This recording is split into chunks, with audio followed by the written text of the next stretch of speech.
देश में चुनावी मौसम चल रहा है। हाल ही में राजस्थान और मध्य प्रदेश के चुनाव हुए हैं और इस साल देश में 5 राज्यों में विधानसभा के चुनाव हैं और 5 में से 4 राज्यों में चुनाव हो चुके हैं और अब बचा है बस तेलंगाना राज्य, जहां 30 नवंबर को चुनाव होने हैं, जिसको लेकर तमाम पार्टियां अपने अपने चुनावी प्रचार में लगी हुई है। लेकिन क्या आपको पता है कि तेलंगाना में जितने भी उम्मीदवार खड़े हुए हैं उनमें से कई पर संगीन आरोपों के तहत मुकदमे भी दर्ज हैं। तो चलिए आपको इस वीडियो में बताते हैं कि कौन सी पार्टी में कितने दागी हैं। नमस्कार, न्यूज रूम पोस्ट में आपका स्वागत है। मैं आपके साथ Kunal. Association for democratic reforms यानी एडीआर और तेलंगाना इलेक्शन वॉच ने आने वाले विधानसभा चुनाव के लिए खड़े उम्मीदवारों को लेकर एक चौंकाने वाला खुलासा किया है। एडीआर और तेलंगाना इलेक्शन वॉच की एक रिपोर्ट के मुताबिक तेलंगाना चुनाव में 2290 उम्मीदवारों में से 23% दागी हैं और इन उम्मीदवारों ने नामांकन के दौरान जमा किए एफिडेविट में अपने खिलाफ दर्ज आपराधिक मामलों की जानकारी दी है। रिपोर्ट के मुताबिक कांग्रेस के सबसे ज्यादा 72% उम्मीदवार दागी हैं। रिपोर्ट में बताया गया है कि कांग्रेस के 72% उम्मीदवारों के खिलाफ आपराधिक मामले हैं, जबकि इनमें से 51% के खिलाफ गंभीर आपराधिक मामले दर्ज हैं। वहीं बीजेपी भी कांग्रेस से पीछे नहीं है। बीजेपी के भी 71% उम्मीदवार पर आपराधिक मामले दर्ज है और इन्हीं में से 49 के खिलाफ गंभीर आपराधिक मामले दर्ज हैं।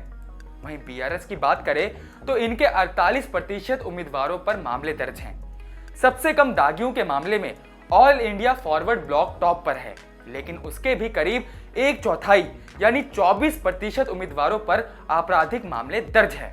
यही नहीं, तेलंगाना में चुनाव लड़ रहे निर्दलीय उम्मीदवार भी इसमें पीछे नहीं है। यहाँ 14% निर्दलीय प्रत्याशियों ने अपने खिलाफ आपराधिक मामलों की जानकारी दी है। अगर ओवरऑल आंकड़ों पर नजर डाले तो 353 यानी 15% उम्मीदवारों के खिलाफ गंभीर आपराधिक मामले दर्ज हैं, जो 2018 के चुनावों में यह आंकड़े 13% हुआ करता था। इस चुनाव में खड़े 353 दागियों के खिलाफ दर्ज गंभीर आपराधिक मामलों की बात करें तो इनमें 7 हत्या के मामले, 27 हत्या के प्रयास के मामले और 45 मामले महिलाओं के खिलाफ अपराध से संबंधित है। और इस रिपोर्ट में राज्य के 81% निर्वाचन क्षेत्रों को रेड अलर्ट निर्वाचन क्षेत्र घोषित किया गया है। यहाँ रेड अलर्ट निर्वाचन क्षेत्र का मतलब है ऐसे निर्वाचन क्षेत्र जहां से चुनाव लड़ने वाले 3 या उससे अधिक उम्मीदवारों पर आपराधिक मामले घोषित हैं। और 2018 में हुए विधानसभा चुनावों की बात करें तो यही रेड अलर्ट निर्वाचन क्षेत्रों की संख्या 66% थी, जो इस चुनाव में काफी बढ़ गई है। इस रिपोर्ट में करोड़पति उम्मीदवारों का भी जिक्र किया गया है, तो आइए आपको इसकी भी जानकारी दे देते हैं। 1 करोड़ रुपए से अधिक की संपत्ति वाले उम्मीदवारों की बात करें तो यह 25% के आसपास है। भारत राष्ट्र समिति यानी बीआरएस के 96% उम्मीदवार और कांग्रेस के 94% उम्मीदवार करोड़पति हैं।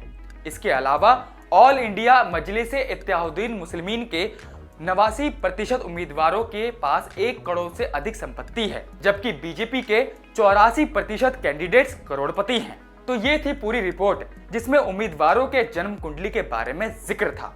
तो अभी के लिए इस रिपोर्ट में इतना ही, और जानकारियों के लिए देखते रहिए न्यूज रूम पोस्ट।